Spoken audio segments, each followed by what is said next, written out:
Welcome to Real Money, Real Experts, a podcast where leading financial counseling and coaching experts share their stories, their challenges, and their advice for helping people manage money in the real world. I'm your host, Rachel DeLeon, Interim Executive Director of the Association for Financial Counseling and Planning Education, or AFCPE. And I'm your co-host, Dr. Mary Bell Carlson, an accredited financial counselor, or AFCE, and the CEO of Carlson Consulting. Every episode, we're taking a deep dive into the topics that personal finance professionals care about, helping clients, building community, and your professional growth. Today, we are joined by two guests and long-term friends of AFCPE, Sonya Lutter and Kristy Archuleta. Sonya is a researcher, financial planner, and marriage and family therapist. She worked in higher education for 15 years while spending her last several years in administration. Most recently, she works in the private sector designing training and research for financial planners. Kristy is a professor of financial planning at the University of Georgia, and she's the co-founder of the Financial Therapy Association and Journal of Financial Therapy. She also helped found the Financial Behavior Keynote Group and Women Managing the Farm. Dr. Archuleta has garnered national and international attention as a speaker and author who has published numerous scholarly articles, co-edited 2 books on topics related to financial planning, financial therapy, financial counseling, and mental health. Both women are leaders in the profession of financial therapy, and both have had a tremendous impact in my life personally. Sonya and Kristy, we're so glad to welcome you to the show today. Thank you so much. It's going to be a fun time. Yes, it will. So when it comes to the field of personal finance, there is oftentimes a lot of confusion. And that confusion isn't just among individuals and families who are seeking help, but also amongst financial professionals. So I'm hoping during our discussion today, we can explore the differences between financial planning, counseling, and therapy, kind of define some of the key designations, and help provide a little bit more clarity for listeners about who to turn to in a time of need or when they have proactive future planning. To start us out, and whoever wants to take this first, I'm curious, how do you define financial counseling, financial planning, and financial therapy? Well, I'll take an initial stab at this, and Sonya, if you want to chime in at any point in time, please feel free to. But financial counseling and financial planning and financial therapy, they all have a place within this much larger sector of financial services. And they're all a little different, but all have a focus. And in the end of the day, we're all focused in helping to improve clients' well-being. So the way I typically describe the differences among financial counseling, financial planning, and financial therapy is that financial counseling is really typically focused in on shorter term financial goals, more day-to-day money management types of things like budgeting, spending, saving, debt management issues that are really part of a longer term plan or longer term financial goals. And so a financial counselor might be working with a client for a longer period of time where they're meeting these different shorter term goals. Maybe it's to pay off debt or pay off credit cards, for example, or to get a budget together. But that might be part of a much longer term financial plan or financial goal. Financial planning is really focused on the long term, long range planning, where it's comprehensive. We're integrating taxes, estate, insurance, investments, retirement, all to meet those longer term financial goals in a much more holistic way than just specifically focusing maybe in on investment advice, for example. But that's definitely can be part of it. Financial therapy was really grown out of the financial and mental health profession. So in particular, financial planning, financial counseling, psychology, marriage and family therapy. So those are really, financial therapy is really the two combined to address the psychological, the relational, and the financial aspects of one's well-being or family well-being. And it's really promoting change in thinking and feeling and behavior, or even within relational dynamics, and utilizing therapeutic approaches that have evidence behind them to support them to create those changes that clients need in order to be successful within their financial plans. I liked that, and maybe I'll just summarize it down to financial counseling for me is a little bit more reactive in nature, whereas financial planning is a little bit more proactive, building upon what you've already said. And we've come a long way in both financial counseling and financial planning with the integrating family and relational elements into practice. But financial therapy is very purposeful in the relational integration. It doesn't happen by accident, but rather very purposeful. How is this financial situation impacting your relational system with your immediate family, with your work system, with your social system, etc.? So I think that's everything that you've already said, just maybe phrased a little bit differently that may resonate with people a little bit differently. Yeah, no, that's really helpful and fantastic. Most of our listeners on this podcast are very familiar with financial counseling and coaching, but we really haven't talked a lot about financial therapy. So let's dig into that a little bit more and talk specifically about certifications and registration. If someone are wanting to practice financial therapy, do they have to have a certification? So, financial therapy, in a general sense, is not a regulated term. However, to practice financial therapy, we would hope that someone would have some certification, maybe some licensure to help basically provide some acknowledgement that these people know what they're doing. So in the mental health world, which is really very different than the financial profession, just in many different aspects of it, but in particular within mental health, therapists, for example, a licensed marriage and family therapist, like both Sonya and I are, or a licensed clinical psychologist, those mental health professionals are licensure by state government, state regulation. Whereas our financial service providers are certified by a body organization. So a financial therapist is not regulated at a government level, but there is a certification that you can complete to become a financial therapist. And so I'll talk a little bit about that. I have the privilege to sit on the certification committee for the Financial Therapy Association, which is the host of the Certified Financial Therapist certification. And so it is undergoing some changes. You'll see that some of those changes coming out probably at the end of the year.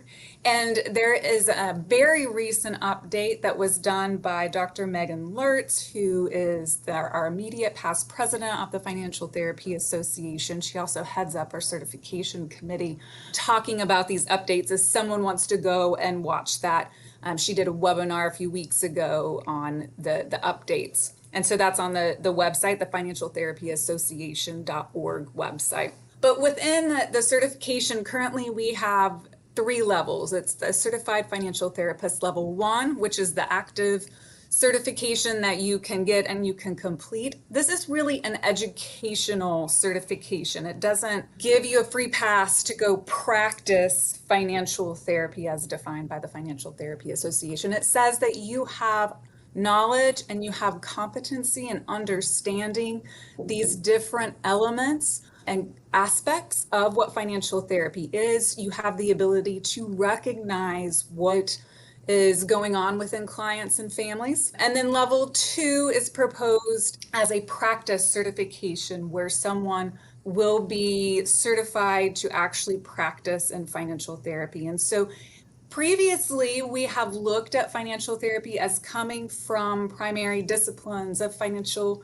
planning or financial counseling or marriage and family therapy, and you're integrating it into your primary profession. Now we're moving more towards, let's think about financial therapy as something that is new, that is being created so that it's a little different than just from your primary profession, that you're tacking on, now I work with money issues too, for example, or now I work with family relational or psychological issues. We're really thinking about this as being like, this is something that is in and of itself a profession moving forward. There is a third level that looks a little bit different on the current website, will eventually turn into a supervisor designation. And so all of these, I should say that the second level, which will likely be called just a certified financial therapist, has a number of hours that you would have to complete within financial therapy. So practical hours that will need a certain level of supervision for those hours. And so there will be another level of certification that's for the supervisor. So what you see on the website right now is a little bit different than what is coming and what's in the process of happening currently. Currently, you can still move forward with a certified financial therapist level 1, which is that educational certification. And the level 1 will pretty much look the same. Moving forward, it might just get a slight name change. So hopefully that is just as clear as mud can be. I do want to dig a little bit deeper for our listeners too and find out, Sonya, can you help me understand if you have to be registered as an investment advisor or a therapist or both to practice as a financial therapist? No, you certainly don't. And I feel very strongly about certifications, but I think we need to remember that there's really two primary purposes for any of these registrations or licensures or certifications. One is for our own self to demonstrate our competency, to feel confident and knowledgeable in a particular area. They also serve the purpose of signaling to consumers that there's some baseline level of knowledge or agreement to some sort of code of ethics. And when we are going out and filing to be a registered investment advisor or a financial therapist or a certified financial planner professional, are we doing it for ourselves to gain that knowledge and that competency? Or do we really just want to have those letters and try to use it as more of a marketing game? If it's the former, I think that's what we need to stay focused on. Becoming a financial therapist is just, it's not something just to add on for our financial counselors, but it's a different way of practicing. And it's a very wonderful thing to pursue if, in fact, you want to gain that knowledge and go through those experiences that Kristy highlighted so comprehensively for us. Yeah, that kind of goes into my next question, Sonia.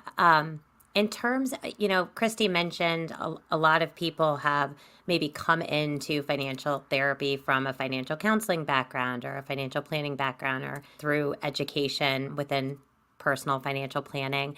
I'm curious, what would you say to professionals who are interested in dual designations, and what is some of the value behind that? Well, it certainly extends your ability to communicate and potentially even relate with clients, because it's just going to broaden your competencies and you're going to know more of those relational elements that might be going on. What comes with that is also the greater tax affiliated with holding all of this knowledge and recognizing where the boundaries are. So, as a financial therapist, perhaps you're willing to dig a little bit deeper into past trauma or maybe some sort of addiction type issue. And your primary role is a financial counselor. It's wonderful that you have that knowledge and that you can guide a client and really understand some of the behavioral elements that's going on with that client. But you also have to recognize that you're not a drug counselor. And at some point, if you're looking at an addiction issue, such as gambling or something else, that there is an end line to where there's still a different referral process that needs to happen. So I think it's good in a lot of ways to have these multiple certifications, but it also creates more of a burden for the professional to recognize where the boundaries lie. Absolutely, Sonia. I remember even being in practice at times and recognizing when I had someone with maybe a gambling addiction or a hoarding addiction and things that I knew were outside of my scope of practice was immediately when I needed a referral network. And I knew that I had to have somebody who was able to help me beyond my own skills and expertise. And to me, that's what a lot of this certification, even education around this topic is about, is knowing what your own boundaries are and your own limitations are, and when you need to refer out. Just like in a financial planning world, I would never be able to write a will or any kind of legal documents for a client. That's also true in the mental health world, that you need to know your boundaries to be able to have a referral to send out. So, as a follow up to that, I'd like to know your advice for how do you build a strong referral network in this field of mental health? It seems easy, right? Just go out, interview a bunch of professionals, and there you have your referral system. Obviously, it's not quite so easy. The Financial Therapy Association has done a really fantastic job of developing that referral system for you.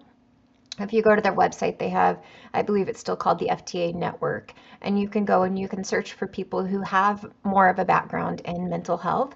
So that would be my first recommendation, is to go to a place that's already been vetted to a certain extent. But also word of mouth. It's powerful as a consumer and it's also powerful as a professional. Your clients, if you are willing to have these conversations with them, they're probably going to start volunteering information or saying, oh, yeah, my therapist so and so said this.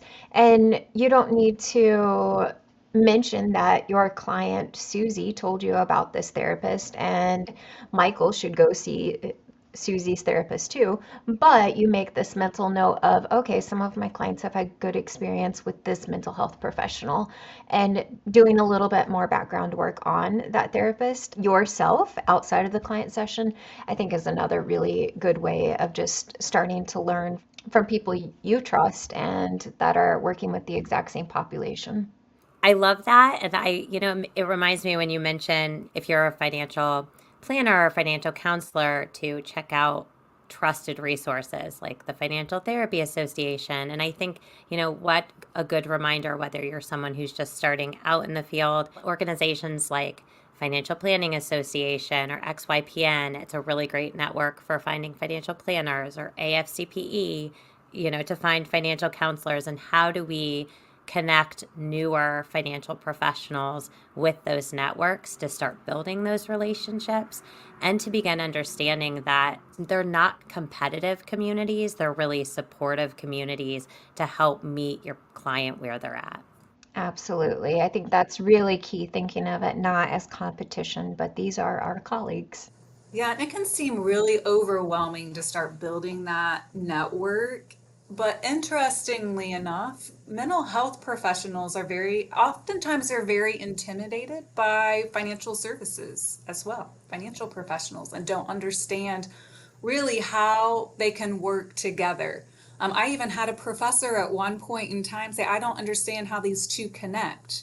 So, so mental health professionals are not being trained in their own training programs to work with financial issues. So what I like to remind financial professionals in particular is that mental health professionals really need you just as much as you need them to help with your clients. Really, the goal is to improve their overall well-being. Both of you are prolific researchers in the field of financial planning, as well as financial counseling and therapy, and both of you have numerous publications. Would each of you tell us a little bit more about your areas of research and some of the major findings from it? I'll start this time. I love talking about research, and there is so much to be learned from the financial therapy research on both sides for financial counselors and mental health professionals and financial planners. So some of my favorite work that I have done looked at money arguments and divorce. It's commonly thrown out there that money is the number one cause of divorce. This is not technically true. Money arguments are, in fact, the number one source of conflict for couples. But what I found with this longitudinal research was that the amount that a couple argues about money at the very beginning of their relationship is more predictive of later relationship satisfaction than an increase in arguments or the amount that they're arguing about money at that point in time. And this, when you sit back and think about it, is so absolutely huge. We have such an opportunity to work with our young couples and help them establish their values and their goals about money. That's what I think all of this boils down to, is a lack of communication or maybe misalignment with personal values and how that relates to their later financial goals, and that just compounds over time. The amount that a couple argues about money is predictive of divorce, but some of these other things that we commonly know to be affiliated with divorce are much more important, like being younger when you were married or having more children being less likely to divorce.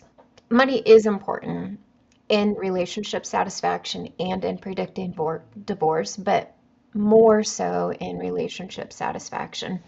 So I think that's really big to think about the impact we could have, particularly with premarital financial counseling. What a fantastic avenue for financial counselors to be able to provide some services to either clients or children of clients in that regard. Some of the other research that I really enjoy doing is related to physiological stress. And some of you may have read some of it in the AFCPE newsletter. It's been about a decade ago now, but it was work I did with John Grable at University of Georgia, and we looked at client stress level related to the office setup. Ripe opportunity to reproduce some of this with more virtual settings.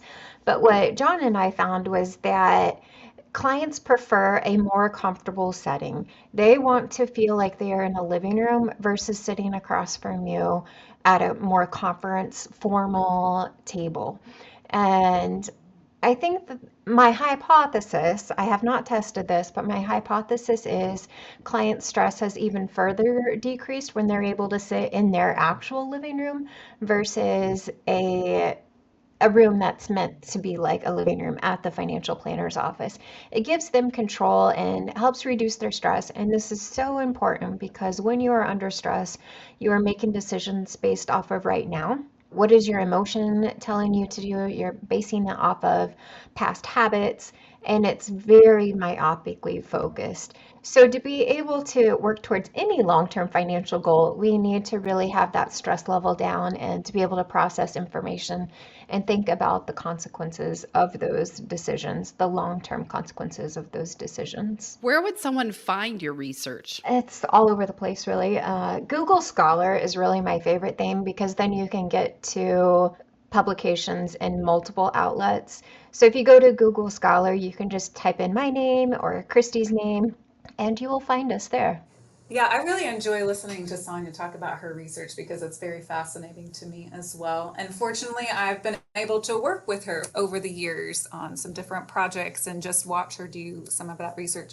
My favorite research that I think that I've done that I hold dear to my heart is the work that we've done with the solution focused therapy approach and applying that. Probably my favorite article was about applying it to financial goal setting. And it's my favorite for actually a number of reasons because it involved PhD students, it's involved clinical research, it's involved training, it's involved a lot of different things.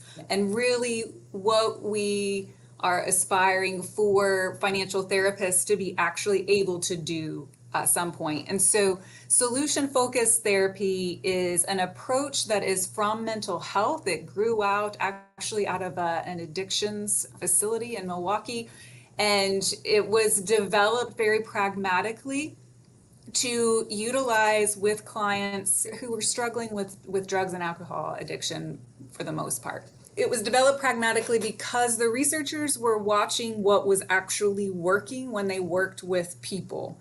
And so it developed into a very strengths-based approach that I think has a lot of applicability across domains. It's been used in a variety of domains when we think about consulting or therapy or whatever. So I think it does have a lot of applicability for financial counseling and financial planning and how we approach and how we work with clients, how we ask them questions and so forth. So it has some very particular interventions and tools that we utilize. So in this research that we did, we applied an approach as a brief approach of the solution focused model and worked with clients who came into our clinic at Kansas State to help them develop financial goals. And so these sessions were only about 20, 30 minutes, give or take. I mean, some sessions were a little longer and some were a little bit shorter, but on average, they're around 20 to 30 minutes. students who were part of this project were trained to ask these questions in a solution focused kind of inspiration, and how you actually carry that out and do that. But at the end, after over a number of years, we collected this data, and when we finally had enough data points to analyze, we learned that clients, when they were leaving after just this 20 to 30 minute session, they felt like they were less anxious. They were more likely to refer someone to a financial professional. They had higher well-being scores. And so there were just a number of factors that were really interesting when we think about how the small changes that clients made for themselves during that session. So we didn't do follow-up sessions, but just that initial piece. But it was a foundation to help us figure out how can we start working towards some evidence-based best practices and approaches with our clients in financial therapy. So that's my favorite. At the end of each interview, we like to ask our guests to share their 2 cents. If you had one piece of advice to leave with our listeners today, what would it be? I'll start again, and I would say pay attention to your stress. It impacts so much decision making, like I said, but it also impacts relational satisfaction and how likely you are to actually follow through on your goals. And so, if we can just pay attention to when we start feeling like our heart is beating faster, or when we start getting the clammy hands, cold hands, ironically, is one of the quickest indicators of physiological stress because it's a representation of our blood going to our heart to prepare for that fight or flight response. So when your hands are cold, it just simply means that your body's preparing to take some sort of action. So once you start knowing what that feels like, it helps you recognize that it's time to take a deep breath and reanalyze what's going on and come up with a logical next step.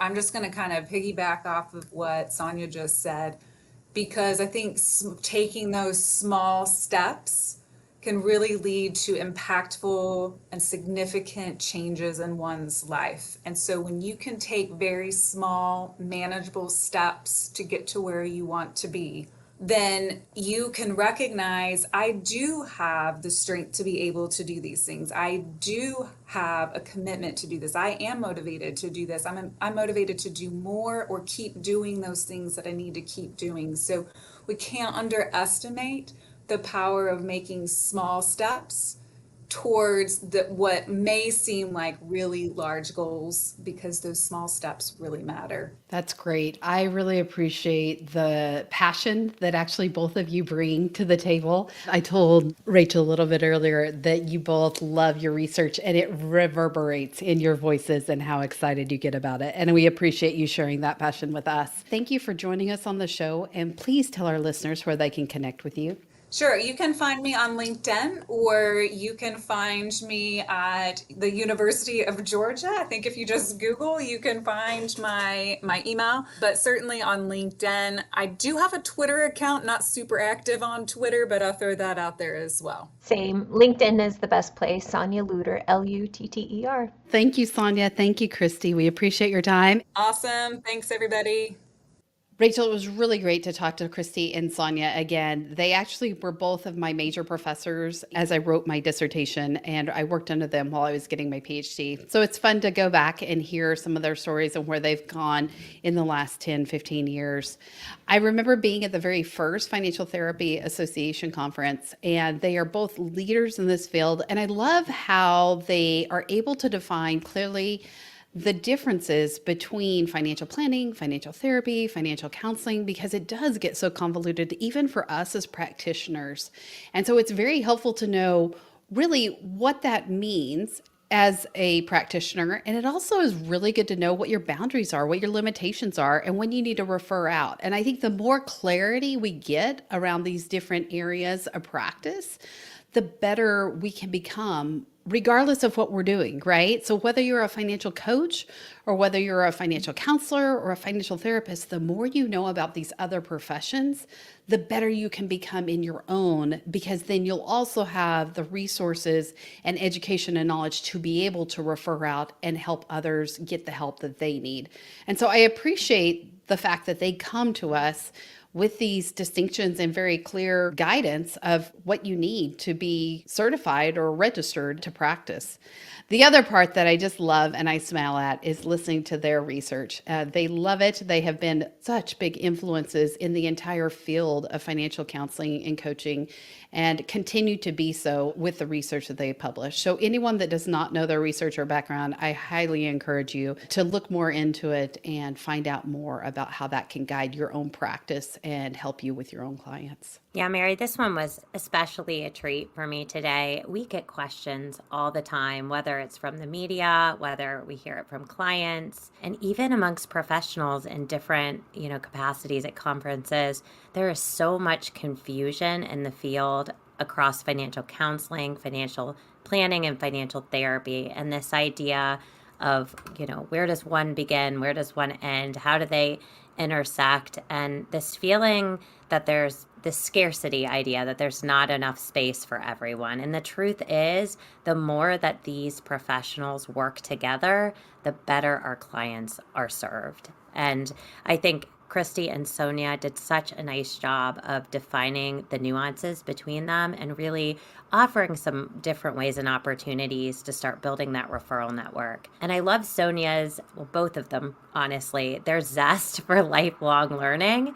And I think it was Sonya that mentioned it, but as people go out and they invest in whether it's certification or training or classes, not only doing for your clients, from an ethical standpoint and a credibility standpoint, but most of all, what it's doing for you as a practitioner and what it's bringing to your work in the field. And so just such an important conversation. I hope people listen in today. I hope we continue the conversation.